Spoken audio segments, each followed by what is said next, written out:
नमस्कार। मेरा अगला weekly review of the stock market. पिछला हफ्ता फ्राइडे को अच्छा नहीं था, मगर ओवरऑल हफ्ता ठीक निकला। निफ्टी करीबन 0.74% अप था, मगर mid cap, small cap, micro cap तीनों 3.5 से 4% ऊपर थे। और पूरा हफ्ता पर देखे तो advance decline ratio strongly in favour of advances था। तेल का दाम भी 114 से लेकर 100 तक गिरा, और इसके कारण रिटेलर्स और डीआईएस ने अपना बाइंग स्टेप अप किया। मगर $100 पे एफआईएस अभी भी नाराज है, तो एफआईएस ने 11,000 करोड़ का बिकवाली किया, मगर डीआईएस ने उसके दुगने अमाउंट 21,000 करोड़ की खरीदारी की। और रिटेल और एचएनआई पार्टिसिपेशन भी मजबूत था, इसलिए आपने देखा वो मिड कैप, माइक्रो कैप्स का मजबूत परफॉर्मेंस। तो ये स्थिति जो है, वॉर की स्थिति, जब तक ये ऑयल $100 पे रहेगी, अगले हफ्ते भी एफआईएस का एक प्रेशर रहेगा।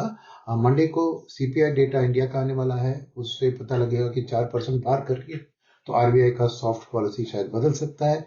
और ट्यूसडे को फेड का भी सीपीआई डेटा आ रहा है, जो लास्ट वीक आया था कि एम्प्लॉयमेंट डेटा मजबूत है, तो और इन्फ्लेशन भी अगर बढ़ती है यूएस में, तो उधर भी रेट्स को उधर भी रखेंगे लंबे अवधि तक। तो इसीलिए एफआईएस का आउटलुक नेक्स्ट वीक के लिए भी थोड़ा नरम रहेगा। और उनका शॉर्ट पोजीशन देखें तो बहुत 2 लाख से ज्यादा शॉर्ट कॉन्ट्रैक्ट्स है, और उन्हें बहुत से पुट 4 लाख से ज्यादा पुट खरीद के रखे अपना बेस प्रोटेक्ट करने के लिए।